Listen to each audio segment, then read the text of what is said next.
This is a tribute to my mother. Only One Mother by George Cooper. Hundreds of stars in the pretty sky, hundreds of bees in the purple clover, hundreds of birds that go singing by, but only one mother the whole world over. Pope John Paul VI said every mother is like Moses. She does not enter the promised land.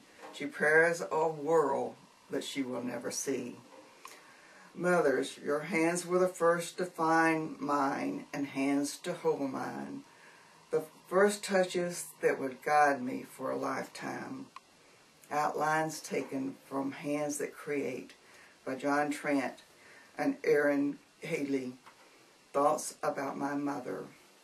Hands that create. A mother's eternal fingerprints are in everything I do or think. They carved out a world for us. She pulled out everything she had to make a home, a place of beauty, peace, and love. The eagles make a huge nest for their little ones. The final touches to the home is when she pulls out of her body the soft, downy-like feathers on her breast to make the home a comfortable place as she can. There it creates softness and beauty. Mother had a good news club before it was ever called that. She invited the neighbor kids in for church. We sang songs, she taught the Bible, and we prayed. Hands that provided. My father quit church. He quit singing in the choir, giving glorious testimonies of the goodness of God and tithing. He became an alcoholic. When I was 3.5 years old, my sister had whooping cough. It was very bad. He left to get medicine and never returned. My mother worked from dawn to about 10 o'clock at night to make a living for us. Mother made our clothes for many years. Hands that comfort. Mothers are there through trials when others leave. They try hard to make the storms pass and bring peace to their children's heart. My grandmother came to live with us when I was very young. Her husband had died. Later she became a diabetic. She hurt her foot and it wouldn't heal. My mother took her to many doctors, but it got worse. They removed her leg. Mother cried to God to help her when her back was in such bad shape from lifting and turning. Hands that discipline. Discipline your son, and he will give you peace. He will bring delight to your soul. My mother was a strict disciplinarian, and she hated foolishness and jesting.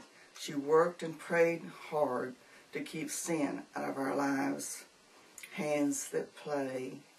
Mother walked us to church on Sundays. Sometimes people would pick us up and give us a ride. She played ball with us on Sundays and took us to the woods to explore. We would pick flowers and go to the creek to play. There were 3 children, Evelyn, Carolyn, and myself. When I was a teenager, she put puzzles together with me. She would pray with us and for us. She taught us godly character traits and the value of good choices. Hands that teach. She taught more by example than with words. She would say, I don't want this piece of pie, but we knew she did. When she cut the banana into 3 pieces and would argue over who had the biggest piece, she would cry. She pulled me in the wagon when we went for groceries. The groceries went into the wagon on the way home. Money was tight at times. She would pull out a little coin purse when we got to the store, and she would put bills in it. She would say, we can't spend this money. This is for the tithe. She gave to missionaries and helped families around us, giving them meat from the hogs or the meat that she had helped butcher. We had a garden, and we canned. When the burdens got too heavy, Mother would fall on her knees and cry out to God. I remember times she would tell God, it's too much, I can't take it. God would give her strength. and she would get up the next day and do it all over again. Sometimes people would shake hands with Mother and put some bills in her hand. God provided. She taught the Bible for many years in the churches we attended. I have taught the Bible for most of my life, adult life. When she was in her 70s, she went to the mission field. They climbed a mountain. My mother was the first to get to the top. God gave her, seemed like extraordinary strength for what she had to undertake in life. She started drawing and painting in her 70s. A man appraised one of her paintings of $500 or $600. She was in church 2 weeks before she died of cancer. She had a fast-growing cancer that went through every bone in her body and even to the brain. Honorable hands that held the Bible, precious moments, hands folded and knees bent in prayer as she talked to her Heavenly Father. She left a legacy of godliness and prayer. It was a life well lived. Moments from marvelous mothers. Officer of the Continental Army was sent throughout Virginia countryside to compensate horses or anything they needed for military use. They would ask for the things first, but they would not give them to them, then they would take it. One day the officer came to an old southern mansion. A dignified elderly lady came to let him in the door. He asked for her horses. She said, "You cannot have my horses." She said, "No, you can't have them." He was going to take them. She said, "You go back and you tell General George Washington that his mother said, you can't have my horses. Planning is coming, and I have to have them." Can you imagine the commander's thoughts as news spread like wildfire through the military outpost? Mom said no.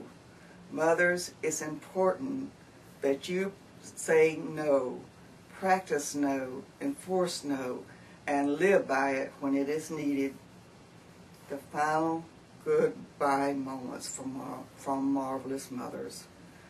She was special. She was there every time the door was open at church. She found things to do for God, and even though she was a widow of 10 years.